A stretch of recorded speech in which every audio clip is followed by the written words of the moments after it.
Halo sahabat dan bosku, selamat datang di podcast Mater the Boss, suara pelajar inspirasi masa depan. Teman-teman semua, hari ini kita kedatangan bintang tamu yang sangat spesial nih. Biasanya bintang tamu kita ini kan dari guru-guru Don Bosco dan juga dari siswi dan siswa yang masih bersekolah di sekolah ini. Tetapi pada hari ini, bintang tamu kita adalah alumni dari SMAS Frater Don Bosco Tarakan. Nah, topik yang akan kami bahas hari ini adalah menggapai masa depan di negeri tirai bambu. Sebelum itu, perkenalkan saya Roswita sebagai host. Halo semuanya, pertama-tama terima kasih untuk SMA Don Bosco yang udah mengundang saya di podcast hari ini. Thank you so much for having me. Perkenalkan, nama aku Susana Masandawera. Aku biasanya dipanggil Susan. Aku alumni SMA Frater Don Bosco di tahun 2024. Oke, cukup sekian perkenalan dari kami. Sebelumnya saya mengucapkan selamat datang ya Kak di podcast Mater the Boss. Terima kasih. Iya. Jadi bagaimana kabar Kakak?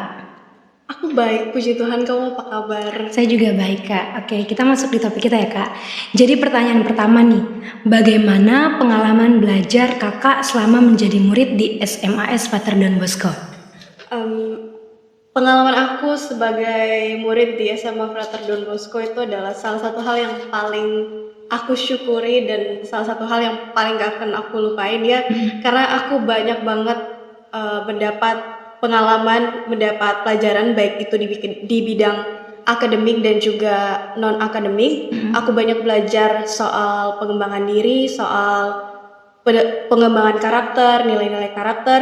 Apalagi kan waktu itu aku menjabat sebagai sekretaris ya dari kelas 1 SMA sampai kelas 3. Terus juga aku ikut OSIS 2 periode. Di periode pertama itu waktu kelas 1 aku sebagai anggota humas. Oh iya. Terus di waktu kelas 2 SMA itu aku sebagai ketua OSIS.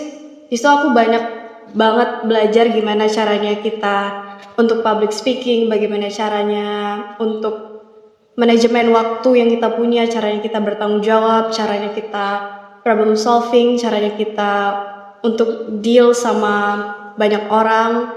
Selain itu, karena ini juga sekolah Katolik, aku Katolik, aku merasa lebih dekat lagi sama agamaku.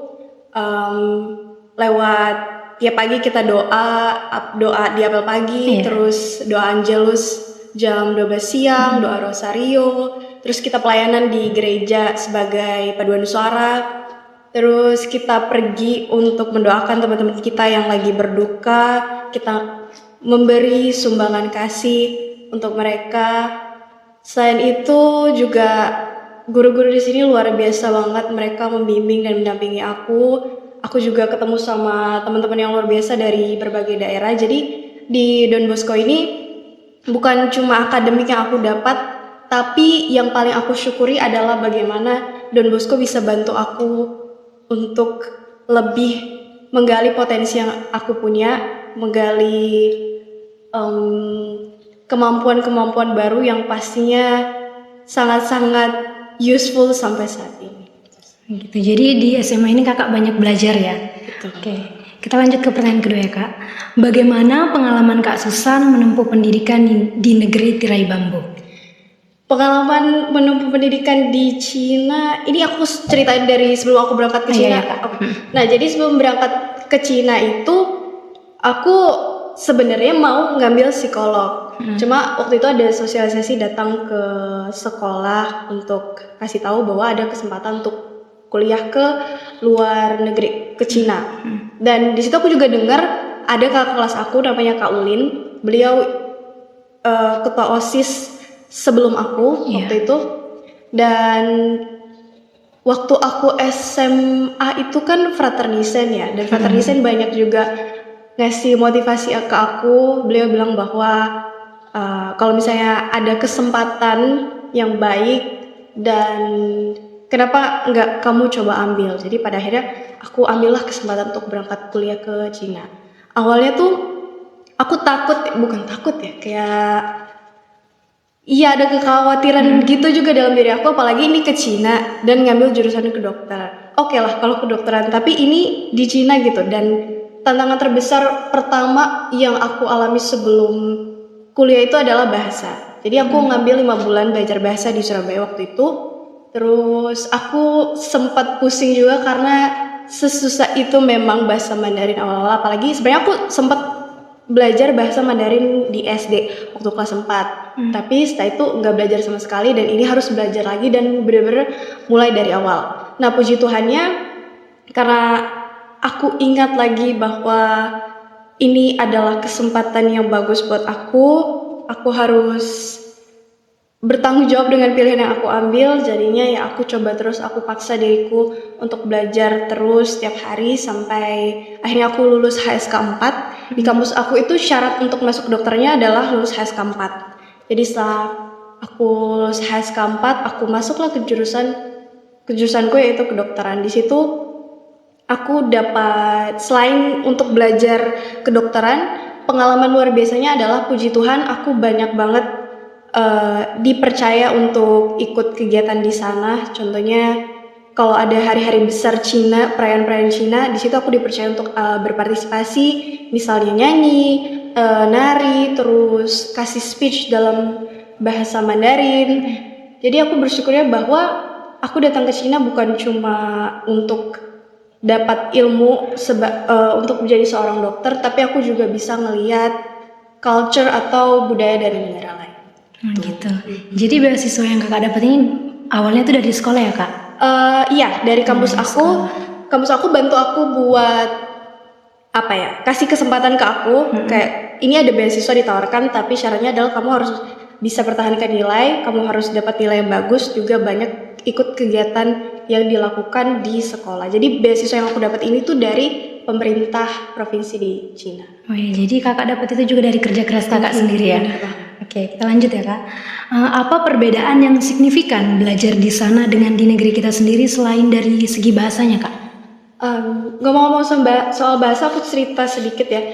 Emang bahasa itu tantangan terberatnya sih, apalagi di sana itu kita belajarnya ada 2 guru, ada 2 dosen Cina sama dosen internasional. Kalau misalnya kita dapat dosen Cina, itu kita belajar bisa dibilang 80-90% bahasa Inggris, 10%-nya itu bahasa Mandarin. Kalau kita dapat dosen internasional itu kita belajarnya full bahasa Inggris. Sedangkan bahasa Inggris itu kan bukan bahasa utamaku ya. Jadi memang harus lebih ekstra lagi belajarnya di situ. Selain itu perbedaan yang signifikan belajarnya adalah orang-orangnya di sana sih, mahasiswa di sana. Emang ada mahasiswa internasional, mahasiswa Indonesia di sana, tapi kan mereka datang dari berbagai daerah yang berbeda ya. Iya. Kalau aku kan dari Tarakan, ada yang dari Jawa, ada yang dari Sumatera, Sulawesi. Selain itu juga ada mahasiswa dari negara lain. Kalau sekarang di kampus aku tuh ada sekitar 20 negara. Beberapa di antaranya itu ada Indonesia, ada Pakistan, ada India, ada Papua Nugini, ada dari Irlandia, ada dari Sudan juga. Jadi perbedaannya adalah lingkungannya sih, orang-orang di sana. Selain itu juga untuk perkembangan teknologi sama lingkungan di sana itu apa-apa serba cepat, apa-apa itu serba nyaman. Kalau misalnya kita mau bayar, itu semuanya udah pakai online payment. Di sana tuh ada aplikasi yang namanya WeChat sama Alipay. Kalau WeChat itu kita bisa pakai buat chatting, kita bisa pakai buat nonton video juga, kita bisa pakai buat ngebayar sesuatu. Kalau di Alipay juga sama, kita pakai untuk payment. Terus apa lagi ya di sana? Orang-orangnya disiplin banget. Orang budaya antrinya itu luar biasa. Jadi kalau di dalam kampus, kan aku tinggal dalam asrama ya. Dalam asrama kampus itu kita sebelum jam 10.30 itu sudah harus balik ke dalam asrama. Karena jam 10.30 itu gerbangnya bakal ditutup. Kita udah gak bisa keluar sama sekali. Terus kalau misalnya kita mau pergi ke kelas, di sana itu ada bus kampus, ada motor listrik. Busnya ini juga udah listrik. Jadi terus juga di sana tuh kebanyakan orang jalan kaki sih. Budaya hidup sehat di sana tuh bagus banget, budaya antrinya bagus, mereka taat aturan, mereka disiplin.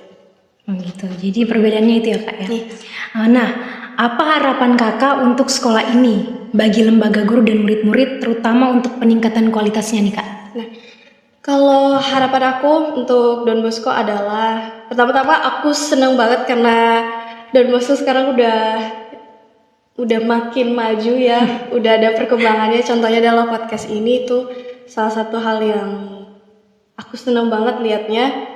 Aku berharap kedepannya semoga Don Bosco bisa semakin menjadi wadah untuk murid-murid di sini supaya mereka bisa menemukan potensi yang ada di dalam diri mereka, bisa jadi wadah untuk mengadakan banyak kegiatan untuk murid-murid supaya mereka tahu passion mereka di sini, mereka bisa ini, untuk menggali lagi sebenarnya kemampuan mereka itu apa, untuk lebih tahu lagi diri mereka itu seperti apa. Kalau untuk guru-guru aku berharap bahwa guru-guru di Don Bosco bisa semakin menjadi pendamping, semakin jadi pembimbing yang baik untuk murid-murid supaya mereka bisa semakin berkembang di sini, bukan hanya memberikan ilmu di bidang akademik tapi juga di non akademik, di nilai-nilai moral, nilai-nilai kepribadian, karakter. Dan untuk murid-murid di sini aku berharap bahwa kalian jangan membatasi diri sendiri. Kalau misalnya ada kegiatan, ada lomba atau ada ada kegiatan yang bisa kalian ikuti yang pastinya itu akan ngasih dampak bagus, dampak positif ke kehidupan kalian, kalian coba aja. Jadi jangan nunggu kalian siap dulu baru mulai, karena kalau aku sendiri ya, dari pengalaman aku sampai saat ini sebenarnya aku nggak siap, cuma mau nggak mau ya begitulah hidup, kita harus berani ngambil keputusan. Ya benar banget ya Kak ya. Nah, menurut Kakak apa tips belajar yang efektif agar berhasil menggapai impian dan cita-cita di masa depan? Tips belajar ya, kalau aku pertama itu harus ada niat dan kemauan dulu. Karena kalau misalnya kita nggak ada niat, nggak ada kemauan, apa-apa itu jalannya bakal susah sih, bakal berat. Terus yang kedua itu harus konsisten. Konsisten ini sebenarnya susah banget. Aku pribadi juga masih sering nggak konsisten. Tapi try your best lah untuk tetap konsisten setiap harinya dengan kebiasaan-kebiasaan kecil, karena kebiasaan kecil yang kamu buat di masa lalu itulah yang menjadikan kamu sekarang. Kebiasaan kecil yang kamu buat sekarang itu yang akan menentukan kamu di masa depan. Jadi itu balik lagi ke kamu, kebiasaan seperti apa yang mau kamu bangun, apakah itu kebiasaan yang baik atau kebiasaan yang buruk. Yang ketiga, temuin cara belajar yang cocok sama kamu. Kalau aku sendiri, cara belajar aku adalah aku harus nonton video, jadi itu audio dan visual. Setelah aku nonton video itu aku bikin catatan, aku harus tulis ulang catatannya. Gak apa-apa itu dilihat dari video atau dari sumber-sumber yang lain. Setelah catatannya selesai, aku baca catatan itu kayak dalam waktu 30 menitan, aku tutup catatannya. Dan itu ada 2. Setelah aku tutup catatannya, aku akan menjelaskan lagi materi yang udah aku pelajari. Jadi entah itu aku ngajar orang lain, entah itu aku ngeliat tembok, pokoknya seolah-olah ada orang di situ yang aku ajar. Dan aku harus menjelaskan apa yang aku pelajari itu dengan bahasa yang sederhana. Karena kalau misalnya kamu bisa menjelaskan sesuatu itu pakai bahasa yang sederhana, itu berarti kamu udah paham materinya. Selain menjelaskan ulang, itu aku catat ulang lagi. Jadi aku ambil catatan baru atau buku baru, aku tulis apa yang aku ingat, apa yang aku pelajari di catatan itu.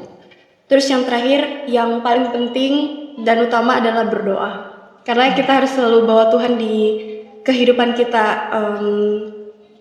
Di hidup ini tuh gak selamanya kita bakal senang, gak selamanya kita bakal di atas. Ada saatnya dimana kita bingung, ada saat dimana kita tuh ragu sebenarnya kita nih bener gak sih di sini? Tapi selalu berdoa, selalu bawa Tuhan, karena aku percaya Tuhan itu selalu membuka jalan, Tuhan itu selalu kasih tunjuk jalan untuk kita lewat cara-caranya yang luar biasa. Tuhan pasti selalu membantu dan menolong kita. Nah gitu ya Kak. Oke teman-teman, itu cukup sekian pembahasan kami pada hari ini. Begitu banyak dari ceritanya Kak Susan, bukan hanya kalian yang termotivasi, tetapi saya sendiri sangat termotivasi sekali. Ternyata Kak Susan ini orangnya memang dari negara kita, tetapi dia bisa menempuh perjalanannya di luar negeri, bahkan banyak mengikuti kegiatan. Nah jadi teman-teman, seperti apa yang Kak Susan pesankan, kalau ada kegiatan di sekolah, ikut. Jangan karena temanmu nggak ikut, kamu nggak ngikut. Nggak semuanya saat masa depanmu nanti temanmu juga ada di sampingmu. Tapi kamu pasti bisa sendiri juga ya Kak ya. Ya gitu. Jadi kalau ada kemauan atau ada niat, pasti semuanya di situ ada jalan. Jadi untuk kita semua yang masih bersekolah ataupun di luar sana, kita harus tetap semangat. Karena seragam kebanggaan kita, impian kita di sana masih menunggu kita. Jadi jangan pernah putus asa. Kalau kalian gagal, jadikan kegagalan itu sebagai motivasi untuk kalian belajar lagi. Karena kalau tanpa kegagalan kalian pasti tidak akan bisa sampai di titik kalian impikan tuh bagaimana. Jadi jadikan kegagalan sebagai pelajaran. Aku gagal di sini karena ini. Oh jadi dari kegagalan ini aku bisa berusaha. Jadi teman-teman, mungkin sekian yang dapat kami bahas. Semoga bisa menjadi inspirasi bagi kalian semua. Dan juga bersiap-siap untuk alumni selanjutnya. Mana tahu kalian bisa menjadi bintang tamu kami. Smarter the Boss, beriman, berilmu, dan bersaudara. Sampai jumpa semuanya.